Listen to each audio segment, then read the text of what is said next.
I'm 24, the only stable one in my family, and I just found out my parents have been secretly redirecting my money to my deadbeat brother for months. Let me tell you how I went from proud daughter doing her part to apparently the villain for having a backbone. I need to preface this by saying I genuinely love my family. I'm not one of those people who grew up hating where I came from or counting the days until I could escape. I moved out because that's what adults do. I got a job, I got an apartment, I built a life, and when I noticed my parents were struggling, I didn't hesitate for a single second to help. Not 1 second. That matters. Remember that part. Because by the end of this, my family somehow forgot it entirely. I'm 24. Female. First generation financially stable in my immediate family, which sounds like a flex but is genuinely just exhausting. I'm not rich. I'm not even close to rich. I have a salaried job that I worked extremely hard to get. I pay my own rent, my own bills, my own groceries, and yes, I have been voluntarily sending a chunk of money home to my parents every single month for the past couple of years. We're not talking a small gesture. We're not talking the occasional Venmo with a little heart emoji. I mean, I have a line item in my budget that says home and I account for it like rent. Some months, I've skipped things I wanted. A trip I was saving for, clothes I needed, even just the small luxury of not stressing about money, because I wanted to make sure my parents were okay. That was a choice I made freely, with love, because I believed I was helping the people who raised me keep the lights on and food in the fridge. I want you to hold on to that image. A 24-year-old quietly sacrificing her own comfort every month, thinking she's doing the right thing. Okay. Good. Now let me introduce you to the plot twist. My brother is 27. I love him too, I have to say that, because everything else I'm about to say is going to sound harsh and I want to be clear that love and accountability can exist in the same sentence. My brother cannot get it together. And I don't mean that in the dismissive, young people these days way. I mean it in the specific, documented, years-long pattern way. He has had more jobs than I can count on both hands. He quits them. Sometimes with a reason, sometimes without. He's walked off shifts, stopped showing up, burned bridges with employers who gave him real opportunities. Every time it happens, there's a story. The boss was unfair, the environment was toxic, it wasn't the right fit, he's going through something, he needs a minute to figure out his next move.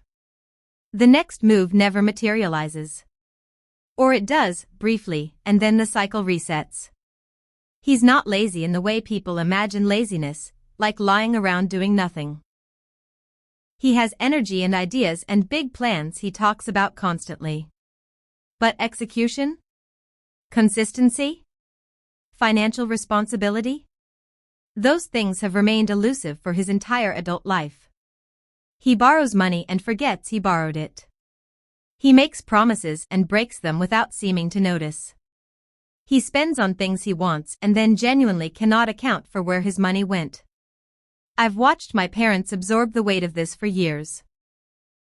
And I've watched it quietly stress them out, stretch them thin, and age them in ways I don't love to think about.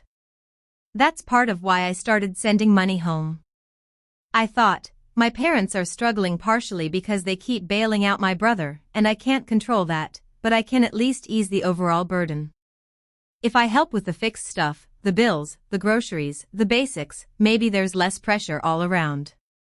I thought I was contributing to stability. I thought I was filling a gap. Here's the thing about finding out you've been lied to, it rarely happens dramatically. There's no cinematic confrontation, no letter left open on the kitchen table. It usually happens stupidly. A comment that slips out. A number that doesn't add up. An offhand remark that clearly assumed you already knew something you absolutely did not know. That's how it happened for me. I was talking to my mom, just a regular call, checking in. And something came up about money, as it often does. And in the flow of conversation, she said something that referenced money going to my brother. Casually. Like it was obvious. Like it was established. Like I was fully aware that the funds I'd been sending home had been, at least in significant part, getting rerouted to him. I wasn't. I made her repeat herself. I asked clarifying questions. And slowly, what had been a fuzzy shape in my mind sharpened into something undeniable. A large portion of the money I'd been sending home, the money I thought was going to their electricity bill, their groceries, their medication, had been going to my brother. Consistently. Not as a one-time thing. Not as a we had an emergency and borrowed from this fund and paid it back. Regularly. As a matter of practice. As a system that apparently everyone in my family understood except me, the person whose money it was. I got off the phone. I sat with it for a minute. I want to be honest about what I felt, because it wasn't just one thing. First, disbelief. Because I genuinely could not process that this had been happening and no one had mentioned it. Then, something I can only describe as a specific kind of humiliation. Not because I was embarrassed, but because I had been making sacrifices, real, actual sacrifices, while operating under a completely false understanding of what those sacrifices were for. I had been proud of myself. I had told myself a story: I am helping my parents. I am showing up for my family. This is hard, but it's worth it. And that story, it turned out, was not fully true. Then, underneath everything, anger. Slow and hot and very, very clear. I called back. I got my dad on the phone too. I laid it out calmly, what I'd heard, what I understood, what I needed them to explain. I gave them the opportunity to tell me I'd misunderstood. That this was less than I thought. That there was context I was missing. They didn't take that opportunity. Because there was no misunderstanding. What they said instead, and this is the part that genuinely stunned me, was that they said it casually. Not defensively, not apologetically, but with this air of mild surprise that I was even making it into a thing. Yes, they'd been giving some of my money to my brother. Yes, it had been going on for a while. He needed it more than the bills did sometimes. He was struggling. What was the problem? What was the problem? My dad said, and I'm going to try to get this as accurate as I can, because I've replayed this conversation in my head approximately 400 times, he said that I should understand, because I'm doing better. That my brother needs it more. That family is about helping each other, and I was already stable, so it made sense to direct resources toward the one who was struggling. There are several things wrong with this logic, and I would like to address them in sequence. 1. I am doing better because I made choices to be doing better. I applied for jobs. I showed up to work. I budgeted. I built skills. Doing better did not fall out of the sky and land on me while I was sleeping. I made it happen, incrementally, at 24 years old, while also sending money home, while also building my life from scratch without a financial safety net. Doing better is not a reason to be silently redirected. It's something I earned. 2. The decision about where my money goes is mine.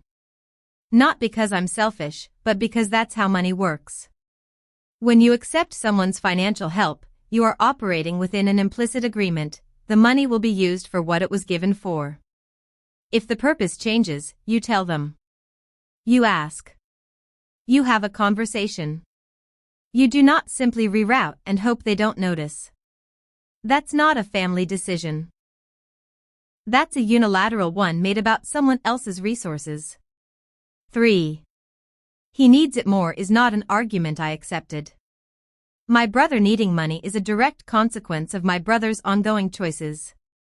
I have watched those choices play out over years.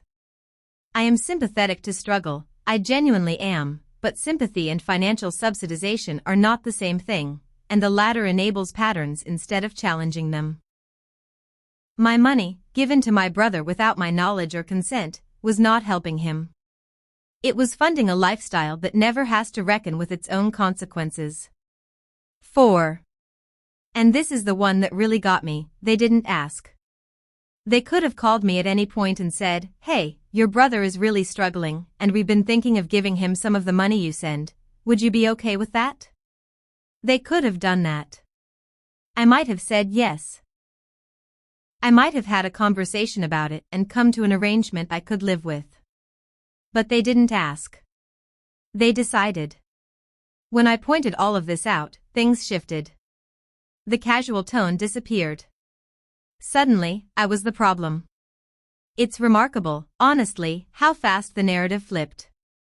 Within minutes of me expressing that I wasn't okay with this, I had transformed, in my family's telling.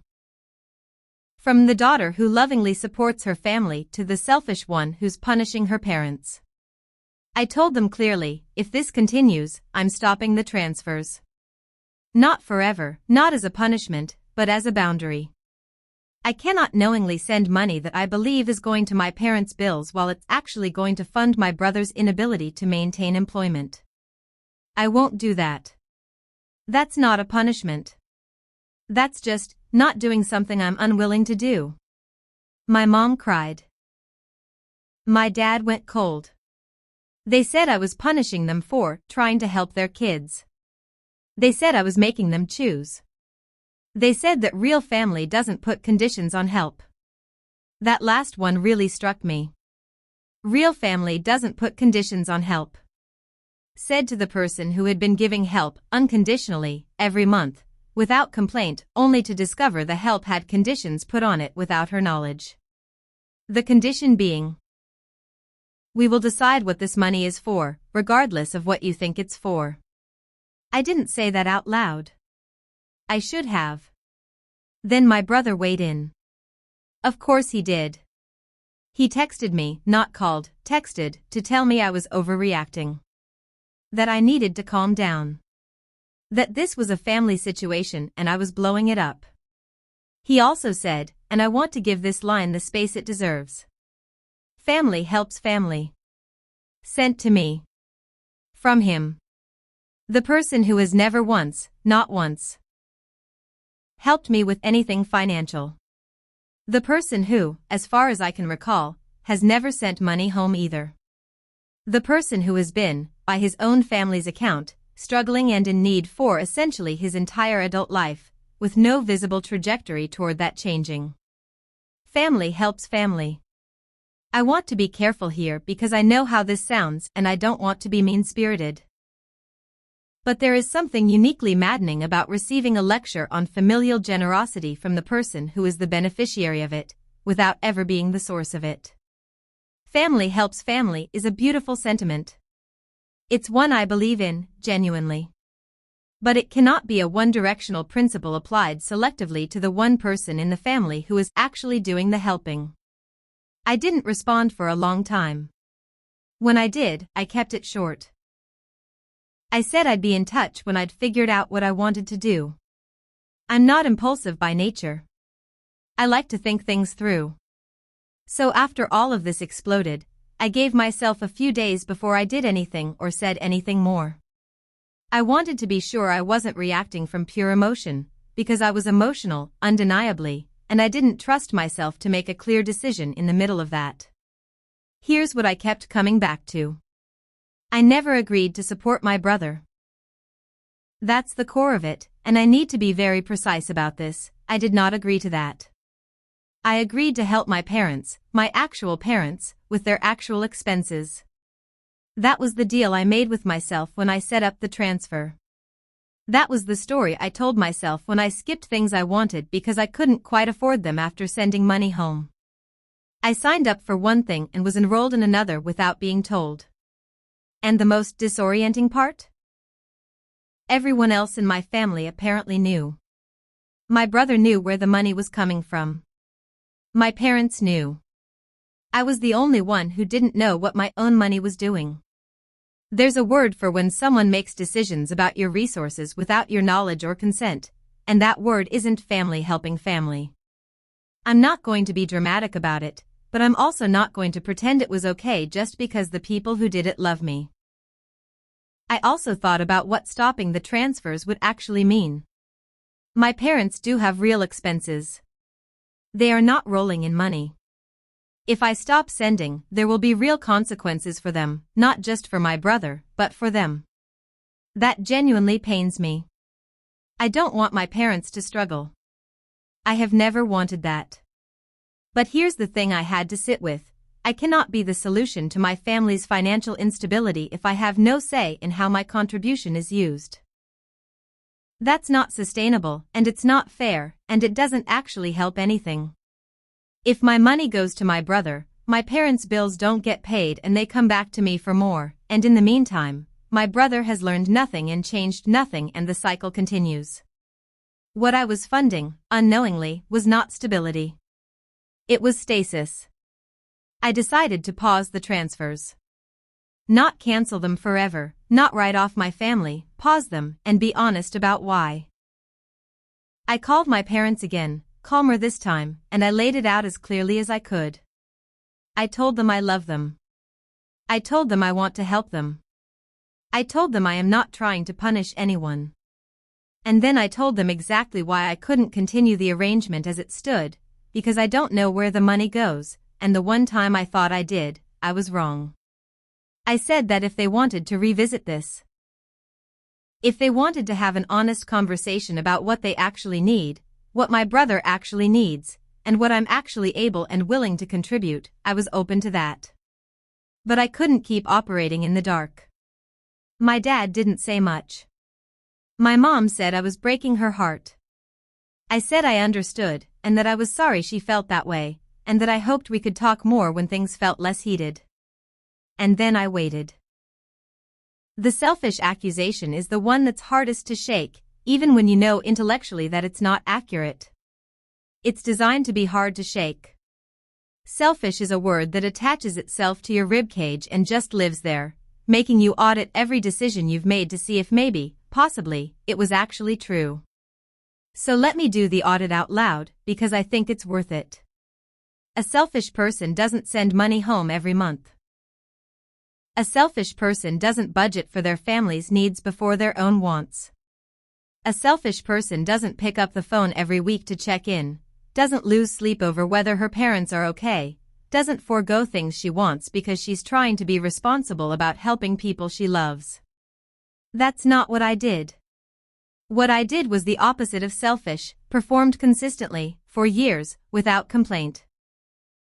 And then, when I discovered that my generosity had been redirected without my knowledge, I said I needed that to stop. That's not selfishness. That's self-respect. Those are different things, even though one is being used to disguise the other. I also thought about this: if I were a son, and not a daughter, would this be happening? I don't want to make assumptions about my own family, but I've read enough, talked to enough people, heard enough stories to know that daughters, especially daughters who've made it, who have stability, who present as capable and put together, are often treated as bottomless resources in a way that sons who are struggling are not. The expectation to give, to absorb, to sacrifice quietly, falls heavier on us. And the moment we say, actually, I have limits, we become the selfish ones. That pattern is worth naming, even if it's uncomfortable. I'm sharing this not because I want validation. Although honestly, a little validation is not the worst thing, but because I think this situation is more common than people talk about. The dynamic of being the successful one in a struggling family, the invisible pressure to be everyone's financial backstop, the way love gets weaponized to keep you from setting limits, these things happen all the time and they don't get talked about enough. Here's what I know. Helping your family is good. It is genuinely good, and I don't regret the years I spent doing it. But helping your family cannot come at the cost of your own financial stability, your own peace of mind, or your own sense of agency over your own resources. Those things have to be part of the equation. You are allowed to have conditions on your help. Not because you're transactional or cold, but because conditions are what make help sustainable. I will help you with your bills is a reasonable condition. I won't fund my brother's lifestyle without knowing that's what I'm doing is a reasonable condition. You are allowed to know where your money goes. No one is entitled to your financial support. Not your parents, not your siblings, not anyone. Support given freely, from a place of love and genuine desire to help, that is a gift. Gifts do not come with implicit contracts that obligate you to keep giving indefinitely, regardless of what the gift is used for or whether the terms have secretly changed. And finally, being the one who sets a boundary does not make you the villain of the story, even if you get cast as one. The discomfort your boundary causes is not evidence that the boundary is wrong. It's evidence that the people around you have gotten comfortable with a situation that was never actually okay. It's been a few weeks. My parents and I are still talking, but it's strained. My brother has not reached out again. No one has taken me up on the offer to have a real, honest conversation about what a fair arrangement might look like. I'm still not sending money. Some days I feel completely clear about that. Other days I feel like the worst daughter in the world and I have to remind myself, very deliberately, of everything I wrote above. That's okay. Clarity and guilt can coexist. Growth isn't linear and neither is setting limits with people you love. I don't know how this ends. Maybe we find a new arrangement that works for everyone. Maybe things stay strained for a while and then slowly normalize. Maybe my brother gets his act together and this all becomes a weird chapter we look back on. I genuinely don't know. What I do know is that I made the right call. And I know it not because it felt good, it didn't. But because every other option required me to participate in something I couldn't stand behind. If you're in a similar situation, I want to say this directly to you, you are not selfish for having limits. You are not a bad person for wanting to know where your money goes. You are not punishing your family by declining to be taken advantage of, even if they're the ones taking advantage. Love is not the same as unlimited access to your resources. You are allowed to love people and also refuse to be their ATM. Take care of yourself. You can't pour from an empty cup, and you definitely can't pour from a cup that someone else has been quietly redirecting without asking.